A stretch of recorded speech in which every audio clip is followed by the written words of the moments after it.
विशेष बैठक हुई है। उस बैठक में हमारे मुख्य वक्ता के रूप में हमारे बीच में उपस्थित हैं हरियाणा सरकार के पूर्व मंत्री डॉक्टर बनवारी लाल जी। मैं आपसे निवेदन करूंगा जोरदार तालियों से आप इनका अभिनंदन करें। उन्हीं के साथ मंच पे उपस्थित हैं श्री महावीर प्रसाद जी, बहुत ही पुराने समय से भिन्न भिन्न पदों पे रहते रहे हैं।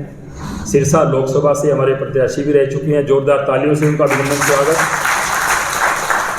हमारे सिरसा जिला के सम्मानित प्रभारी जो कि रणस्कार में चेयरमैन भी हैं भाई वेद फूला जी का स्वागत जोरदार तालियों से। एलावा से हमारे प्रत्याशी रहे भाई अमित चंद मेहता जी, हमारे मंडल के महामंत्री भाई अंबर जी, मंडल के दूसरे महामंत्री हनुमान कुंडू जी जो कि मंच का संचालन भी कर रहे हैं, और बीजी राम जी जो ये आज कार्यक्रम है उसके जिला के संयोजक भी हनुमान कुंडू जी। उन्हीं के साथ सह संयोजक भाई रविंद्र चौहान जी, भाई राजकुमार मेहता जी और निक्कू राम जी। और इस सभा में विशेष रूप से जो लोग कार्यकर्ता अपेक्षित थे, हमारे जिला के प्रभारी महोदय, विधानसभा चुनावों के तीनों विधानसभाओं के प्रत्याशी, हमारे जिला के सभी पदाधिकारीगण, सिरसा, रानिया और एलाहाबाद के BLA-1 मोर्चों के सभी जिलाध्यक्ष, मंडलों के सभी सम्मानित अध्यक्ष, सभी महामंत्रीगण और बीजी राम जी की जिला टोली के हमारे संयोजक, सह संयोजक, बीजी राम जी के जो विशेष रूप से मंडल की जो टोलियां बनाई हैं वो सभी 12 की 12 मंडल टोलियों के हमारे सम्मानित संयोजक और सह संयोजकगण, और उसके साथ ही उपस्थित हैं हमारे बीच में मोर्चा के जिला पदाधिकारीगण और जिला कोर समिति के सम्मानित सदस्यगण। मैं आप सभी का इस बैठक में अभिनंदन करता हूं, स्वागत करता हूं। इससे पहले कि दो शब्द मैं आपके सामने रखूं, एक जोरदार उद्घोष आप करेंगे, दोनों मुट्ठी बंद करके। इस सभागार में बैठा हर व्यक्ति दोनों मुट्ठी बंद करके उद्घोष करेगा, भारत माता की, भारत माता की, वंदे वंदे। फैसला लिया गया कि भाई हम इसको जिले में ले जाएंगे, जिले से मंडल पे ले जाएंगे और मंडल से हम बूथ लेवल तक भी इस कार्यशाला को लेके जाएंगे। और ये जरूरी क्यों हुआ? अब इतनी मतलब हम लगे हुए हैं, देश के प्रधानमंत्री से लेके राष्ट्रीय अध्यक्ष से लेकर के, और सब लोग इसमें इस योजना का हम प्रचार करने में लगे हुए हैं। उसका कारण भी कुछ होना चाहिए कि इतना पार्टी क्यों सीरियसली इस पर काम कर रही है। इसका कारण यह है कि जब कोई भी योजना बनती है और जनता उसको एक्सेप्ट नहीं करती, जनता की समझ में उस योजना का मकसद समझ नहीं आता, तो योजना कामयाब नहीं होती। जैसे कि आपने किसान आंदोलन में देखा होगा, किसान आंदोलन में जो 3 कानून बने थे, जब भारतीय जनता पार्टी की सरकार ने, माननीय नरेंद्र भाई मोदी जी ने किसान हित के लिए जब ये 3 कानून बनाए, और वो 3 कानून बनाने के बाद विपक्ष जिस तरह से पूरे देश के अंदर उसका दुष्प्रचार किया, और दुष्प्रचार कर करके उन्होंने एक मैंडेट, एक वो बना दिया, नैरेटिव सेट कर दिया कि भारतीय जनता पार्टी की सरकार, NDA की सरकार किसानों के विरोध में कानून बनाए हैं, और उसका नुकसान हुआ, उसको वापस लेना पड़ा, क्योंकि हम उसको, उसके जो अच्छे पहलू थे, उन कानूनों के जो अच्छे पहलू थे, उनको जनता तक पहुंचा नहीं पाए।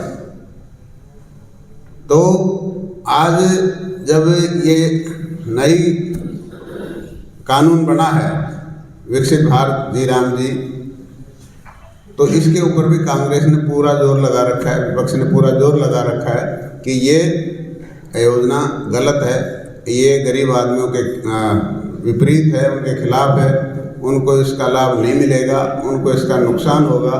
तो इस तरह का एक नैरेटिव, झूठा नैरेटिव जनता के बीच में कांग्रेस सेट करने का प्रयास कर रही है। उस प्रयास को सफल नहीं होना देना वो हम सब लोगों की जिम्मेवारी है। हम इसका प्रचार लोगों को समझाएं कि इसमें क्या फ़ायदा है, उसमें क्या था।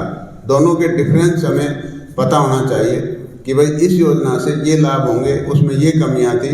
और देश के प्रधानमंत्री नरेंद्र भाई मोदी तो सुधार की तरफ रहते हैं, वो हर चीज़ का सुधार करना चाहते हैं जिसमें कोई कमियां हैं, और उसको और अच्छा बनाना चाहते हैं जिससे लोगों को ज़्यादा से ज़्यादा उस योजना का लाभ मिले।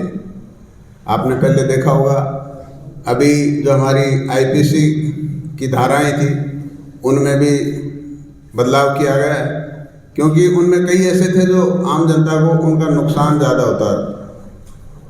उनका वो था इंडियन पेनल कोड के नाम से, अब है हमारा बीएन के नाम से। तो इसलिए हमें सुधार की तरफ चलना चाहिए। और जो रोजगार, ग्रामीण रोजगार की योजनाएं बहुत पहले से चली हुई हैं। अब ये सिर्फ ये कहते हैं कि इसमें महात्मा गांधी जी का नाम हटा दिया, यही कहते हैं ना। तो इन्होंने जब शुरू में ये योजना रोजगार, ग्रामीण रोजगार योजना तो बहुत पहले से चली हुई है, तब इन्होंने शुरू की तो इसका नाम जोहार रोजगार योजना था। फिर उसके बाद सोनिया गांधी ने उसका अलग कर दिया, राजीव गांधी ने उसका अलग नाम रख दिया, नरेगा आ गया, नरेगा के बाद इन्होंने मनरेगा कर दिया। तो कितनी बार इन्होंने भी बदलाव तो किया है, ये तो है नहीं भी हाँ हमारी सरकार ने इसका बदलाव किया है, इन्होंने भी कई बार इसका बदलाव किया है। और जहाँ महात्मा गांधी जी की सोच थी कि भाई राम राज आए, तो इस योजना के तहत जो उनकी भावना थी उनको भी ये पूरा कर रहे हैं। महात्मा गांधी जी का मान सम्मान भी हो रहा है। तो ये जो लोगों के दिमाग में घुसाने की गलत जो फैक्ट्स हैं, वो लोगों के दिमाग में सेट करने की जो कांग्रेस या विपक्ष कर रहा है, उसको हमें सिंपल भाषा में समझाना है। इसमें तो बहुत कुछ लिखा हुआ है, इसमें तो बहुत कुछ लिखा हुआ है, लेकिन जो जनता को टच करे भाई उनको ये समझाना है कि पहले की जो योजना थी उसके अंदर सिर्फ 100 दिन का काम मिलता था, और 100 दिन में भी पूरे 100 दिन नहीं मिलता था, 100 दिन भी नहीं मिलता था। इसके अंदर 100 की जगह 125 किया, और 125 की गारंटी है, 125 दिन का काम उसको मिलेगा साल के अंदर। अगर नहीं मिलेगा तो उसको बेरोजगारी भत्ता देना पड़ेगा। एक सबसे बड़ा फायदा, कंपैरिजन करोगे तो लोगों को समझ में आएगी भी उसमें 100 दिन की वो था, प्रोविज़न था, इसके अंदर 125 दिन का है, और 125 दिन भी पूरा मिलेगा। ये नहीं कि भाई 50-60 दिन कर दिया और आपकी छुट्टी, लेकिन 125 मिलेगा, नहीं देंगे तो उसको देना पड़ेगा बेरोजगार भत्ता। तो ये लोगों के समझ में आएगी। दूसरा ये है कि पहले 15 दिन में पैसे मिलते थे, इस योजना के तहत 7 दिन में पैसे मिलेंगे, जल्दी पैसे मिलेंगे। दूसरा, आपके खाते में पैसे जाएंगे, पहले तो कैश देते थे, लेकिन अब डीबीटी के तहत डायरेक्ट उसके खाते में पैसे जाएंगे, कोई भ्रष्टाचार नहीं होगा। पहले तो जॉब कार्ड फर्जी बन जाया करते थे, लेकिन आज आपका फिंगरप्रिंट के जरिए आपका अगर काम किया है तो ये आपका काम का पैसा मिलेगा। पहले तो क्या, अगर कोई मर गया, कोई छोड़ के चला गया, तो उन जॉब कार्डों को भी यूज़ करके वो पैसा खा जाते थे, और असली जो काम था, असली बेनिफिशरीज को नहीं मिलता था, असली काम जो होना था वो काम भी नहीं होता था। तो ये भ्रष्टाचार भी इस योजना के तहत कम होगा। दूसरा, फसल के टाइम, फसल कटाई के टाइम 60 दिन के लिए इस योजना को बंद किया गया है, ताकि फसल कटाई के टाइम लोगों को, किसानों को जो लेबर की प्रॉब्लम होती थी, मजदूर नहीं मिल पाते थे उस समय, तो वो इसमें काम कर सकते हैं। तो 60 दिन उसको फ्री रखा है। वो सरकारों के ऊपर छोड़ा है, जो प्रदेश सरकार उनके ऊपर छोड़ा है कि वो कब इन 60 दिन को उनकी छुट्टी करना चाहते हैं, कब 60 दिन फ्री करना चाहते हैं, ये प्रदेश की सरकारों को किया है। और उसके बाद भी उन्होंने इसमें ये प्रोविज़न रखा है कि अगर कोई सरकार 125 दिन के अलावा और भी रोज़गार देना चाहती है तो वो भी उसके अंदर छूट है। किसी के वो नहीं है कि भाई आप 125 दिन ही रोज़गार देंगे, उसके बाद नहीं दे सकते। अगर सरकार, प्रदेश सरकार चाहती है तो 125 दिन से ज़्यादा भी आप उनको रोज़गार दे सकते हैं। और पहले तो क्या है कि छोटे मोटे काम जो जॉब थी, इसको क्रिएट किया जाता था कि भाई इनको काम देना है, मनरेगा के तहत काम देना है। तो कोई भाई ये इसकी जोड़ की खुदाई करिया या कोई खड्डा खोद दे या सड़क के साथ घास साफ कर दे, तो ये एक वेस्टेज ऑफ मनी था, मतलब कोई कंस्ट्रक्टिव काम नहीं हो रहा था। लेकिन इसके अंदर कंस्ट्रक्टिव काम होगा, जैसे आपका कोई जल संबंधी जल प्रबंधन के लिए कोई काम करना है, आपने कोई इन्वायरमेंट के तहत काम करना है, कोई सड़क बनानी है, तो ये सारी चीज़ें एक असेट पैदा होगा इन चीज़ों से। आपकी बिल्डिंग बनेगी, आपका असेट पैदा होगा, आपकी सड़क बनी, सड़क असेट हो गया। अगर सड़क बनेगी तो भाई आपका जो ट्रांसपोर्ट है वो अच्छा रहेगा, सुगम रहेगा, तो लोग बिजनेस अच्छी तरह कर पाएंगे।